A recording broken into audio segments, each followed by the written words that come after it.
ሰላም ኢትዮጵያን የዚች ምስኪን የደረሰባትን ግፍ በማን ያዟል ዩቲዩብ ላይ እየሰማው እንባይ መቆም አቃተው።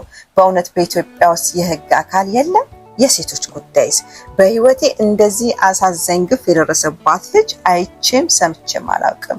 እቺ ምስኪን ልጅ በ14 ዓመቷ አባቷ በቁማር አሳልፎ የሰጣት የሸጣት ያለ እድሜ ጋብቻ ማለት ነው። ከዚያም አምልጣ አጎታለኝ ብላ ወደ አዲስ አበባ አጎቷ ቤት ስትመጣ አጎቷ ሊደፍራት የታገላት አሽሽ ወይም አደንዛዥ እጽ አዘዋውሪ ብሏት አሲዞ እስር ቤት ለ13 ዓመት ታስራ ለ13 ዓመት እንድትታሰር ያደረጋት ለእናቷ ደግሞ ሞታለች ብሎ መርዶ ማርታት ሳትሞትም በእስር ቤት ከቷት ማለት ነው።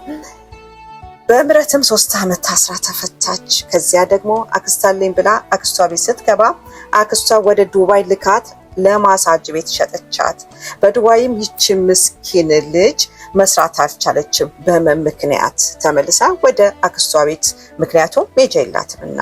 አክስቷ ቤትም የሚሰራው ስራ ያለ እድሜያቸው የገጠር ልጆችን ሰብስባ በመተት የመጡበትን አስረስታ የህፃናቶችን ጉልበት የምትመዘብዝ። በእውነት ኢትዮጵያ ውስጥ የህግ አካል የለም? በዚች ልጅ ላይ ግፍ የፈጸሙት አጎቷ አክስቷ ሊጠየቁ አይችሉም? ያለ እድሜያቸው የገጠር ልጆችን አፍዛ የህፃናቶችን ጉልበት የምትመዘብዘው መጠየቅ የለባትም? የዚች ልጅን የደረሰባትን ግፍ ሰብቶ ዝም ማለት አያስጠይቅም? የሴቶች ጉዳይ የት ናቸው? ለዚች ልጅ ለእናቷም እንደርስላቸው።